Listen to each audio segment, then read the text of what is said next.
Hello, my friends. Welcome or welcome back. My name is Jessica. This is I Read to Relax, and I am here today with my February reading wrap up. So I have my little book journal here. I'm going to reference that just so that I can share with you what I read. It was not a lot in the month of February. Unfortunately, it was a tumultuous month in my regular life that reflected in my reading. I actually left my job and started hunting for a new job, and so there was just a lot of upheaval. And my concentration just really wasn't there. So while I had a rather ambitious TBR, I read very little all around.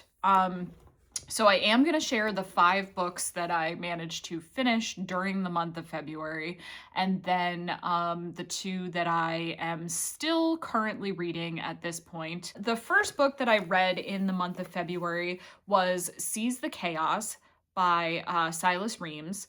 This is the first full-length book in the Carolina Magic urban fantasy series.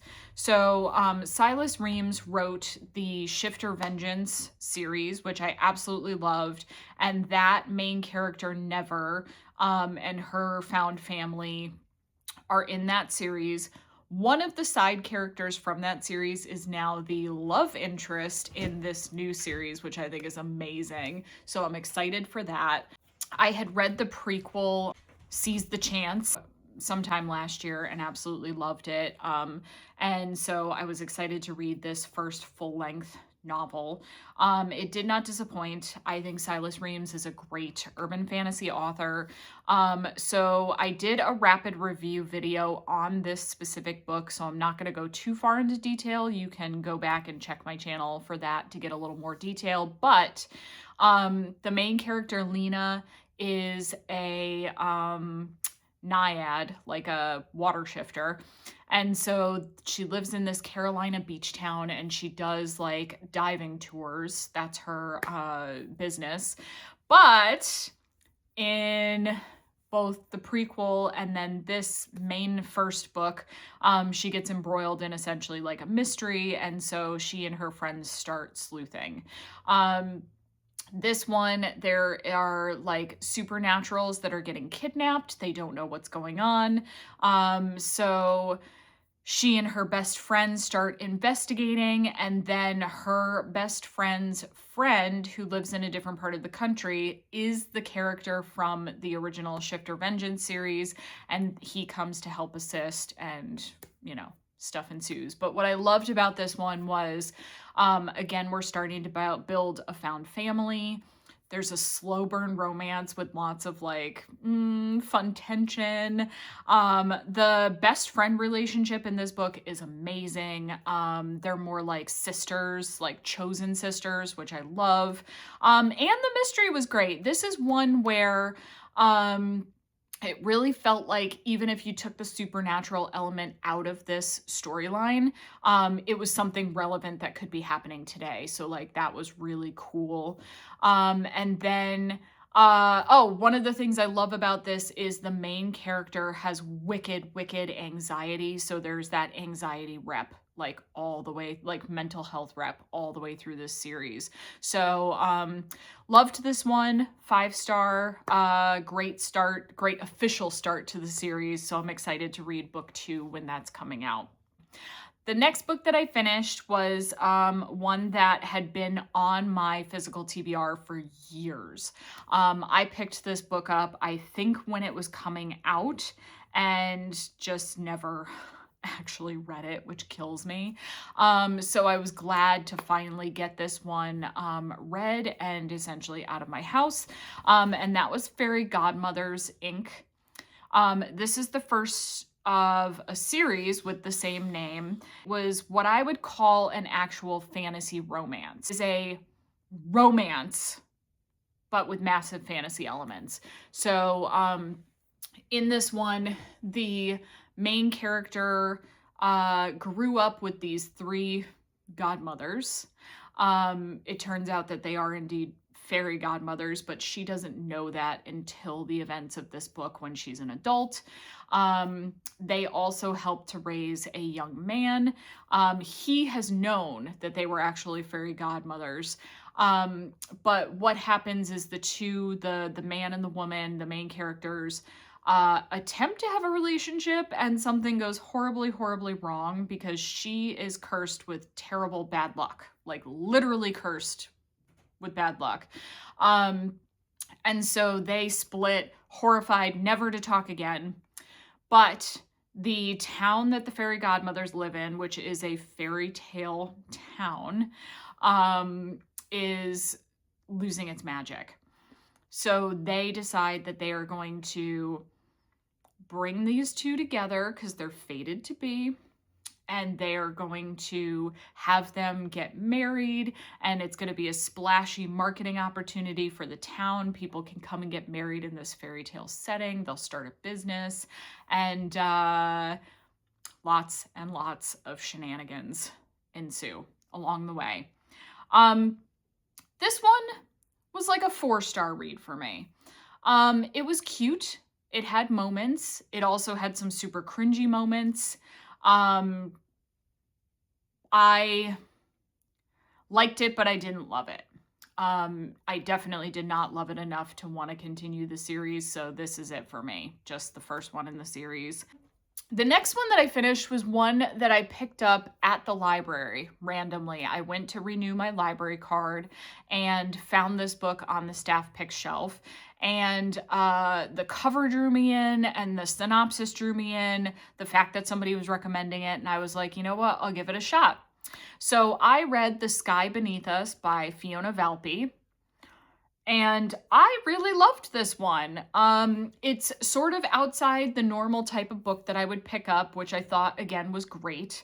I have since gotten the second book. Well, she's written a bunch of books, but there's a book that's connected to this one directly. And so that's the one I got that I'm hopefully going to read this month. But The Sky Beneath Us is a dual timeline historical fiction. So the first timeline takes place when the main character, Violet, is in the 1920s living in Scotland, and she's dealing with the fact that she's from a better off family, and the expectation is that she is going to just find a wealthy husband and settle down and fulfill society's expectations of her. But her passions lie in being outdoors and gardening. And so she convinces her family to let her go to this school, like this botanical school for women. And while she's there, she falls in love. And her family is like, absolutely not. You cannot be with a gardener.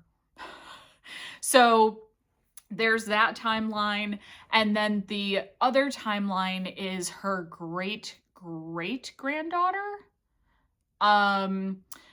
who lives in 2020 Scotland, and her life has basically been turned upside down. She's in a very unhappy place. And so she had found the journals of Violet that had been sent back to her sister in Scotland, chronicling her journey and time in Nepal. So she and her mom decide that they're going to go to Nepal to go see, sort of like follow in Violet's footsteps. And then the pandemic hits, the worldwide pandemic. And so the main character's mother can't go with her. She's stuck in Scotland. And she makes this journey to Nepal alone because she was already on her way when they close everything down. So she ends up riding out the first few months of the pandemic in Nepal, finds that she has family there, and the two timelines sort of like collide. There's no time travel, but she meets like the descendants of Violet in Nepal, so the two parts of the family sort of get together. And this one explores self-identity, staying true to like your moral compass and what you believe in, the idea that love can conquer all, strength found in family, bravery, It's just so many things, and it was heartbreaking moments. I cried some, but it was also super hopeful and joyous in other moments. I really, really enjoyed this reading experience. That was an unexpected 5-star read for me, which is great. The next book that I finished, the last physical book that I finished for the month, was Half City by Kate Golden. And this was another one that I absolutely loved, another 5-star read. So even though I only read like 5 books in the month of February, like I only finished 5, 4 of them were 5-star reads and 1 was a 4-star. So I really can't complain. They were all pretty damn good. Half City is the first book in a new series by Kate Golden. I really, really loved her Sacred Stones trilogy, which is why I pre-ordered this one when I knew it was coming out. It sounded amazing, and it was. This is the first book in the Harker Academy series. Harker Academy, the first book, Half City, takes place in this world where there is this main city, and it has been dissected by a huge chasm, hence the name Half City. Half the city is a more well-to-do, opulent environment, and the other half of the city on the other side of the chasm is more destitute, urban, the kind of city you don't want to walk in after dark, so to speak. The chasm was a portal to essentially like a hell dimension here. While the chasm was open, a bunch of demons, werewolves, vampires, etc. were able to come up into their world, but the chasm has since been closed. We're still dealing with the demons, etc. that have made it into their world. There's also sort of like a heaven dimension. Now have people like our main character who are hunters. And they are not technically fully human. They are descended from the beings in sort of like the heavenly realm, and they are able to fight the monsters that live amongst them. It's into a fight on the subway, and a demon tells her about this Harker Academy where she could go and learn with other hunters. It's like a college for monster hunters. She ends up going to Harker Academy and ends up becoming friends with other people like her for the first time in her life. Starts to break loose at the academy. There's attacks, students are disappearing, etc. And obviously she gets embroiled in that. So this one, super fast-paced, lots and lots of action, some spice scenes, so depending on how you feel about spice, this might not be the right book for you. They weren't super gratuitous, but they're there. And I found that this was one of those books that there were a few bits that were predictable, was so entertaining, and every time I picked it up, I did not want to put it down. It is a long one. It's over 500 pages, so it did take me a couple of days to read because I would read like a chunk and then get tired and pass out. But it was so good. I cannot wait for book 2. So this was a really, really great way to finish out like my physical reading for the month. The last book that I actually finished in the month of February was my audiobook. I listened to the Dungeon Anarchist Cookbook by Matt Dinniman, which is the 3rd book in the Dungeon Crawler Carl series. These audiobooks are so good. They're so good. So not only is the story great, I'm not going to tell you sort of what's happening in this book because it's book 3, but in the overall series, Dungeon Crawler Carl, the Earth has gone through this post-apocalyptic event. Aliens have invaded, they've massacred a large amount of the human population, and they've essentially trapped the rest of the human population in this giant live action game to the death. So that's the overall storyline. Carl is battling his way through different levels of this dungeon, trying to survive. And it is such a phenomenal balance of humor alongside what is a horrific story, really. I mean, you're talking about humans fighting for survival at the hands of a bunch of aliens that they can't see or fight directly, and for their amusement. So it's not a nice story, but the way that it's told is so good. It is full of heart, humor. The found family that's developing is amazing. The characters are flawed, but you can still tell like that the best of humanity is kind of there inside Carl and a lot of the other people that he interacts with. And there's twists and turns and interesting plot points, and it just keeps growing as you go through the series. So I'm very excited to listen to book 4. I am taking a break and I'm listening to the first Mistborn book right now, but then I'll be jumping into book 4 of Dungeon Crawler Carl, hopefully before the end of March. So, yay! But yeah, another 5-star in that series. You can't go wrong with these audiobooks. They're really, really well done. And then there are 2 books, I'll put both of them on the screen here, that I am still reading. The first one is Feeding the Soul by Tabitha Brown. This one's a nonfiction, and I'm just sort of taking my time with it. I'm reading it in little chunks. I didn't want to force myself to bang it out. So I'm like a third of the way through that one. And then the other one, which I'm now, I want to say like 70% of the way through. This one is Skin of the Sea by Natasha Bowen. Oh my God, I can't get over this beautiful, beautiful cover, first of all, but it is a YA fantasy with like African folktale mermaids. And I really, really love the like mythology, the like gods that are involved. The storyline is getting very, very interesting.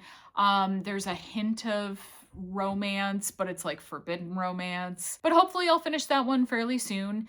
And I'm just sort of taking a break at the moment to read a different book that's calling to me more. Those are the 5 books that I finished in February and the 2 that I got at least partway through and will most likely finish in the month of March. How was your reading in the month of February? I would love to hear if you read any of these and if you loved or hated them. B, like, what was your favorite book of the month? If you have recommendations from something that you read, I would love to hear it. I'm always trying to add things to my TBR, my never-ending TBR. So if you haven't already, I would love if you would like this video, leave me a comment, subscribe to my channel so you don't miss future videos. I normally do a TBR video, a wrap-up video, a book haul video, and then some small reviews and other things throughout the month. And I would love it if you join me for all of those. So I hope you have happy reading, and I'll see you guys next time. Bye!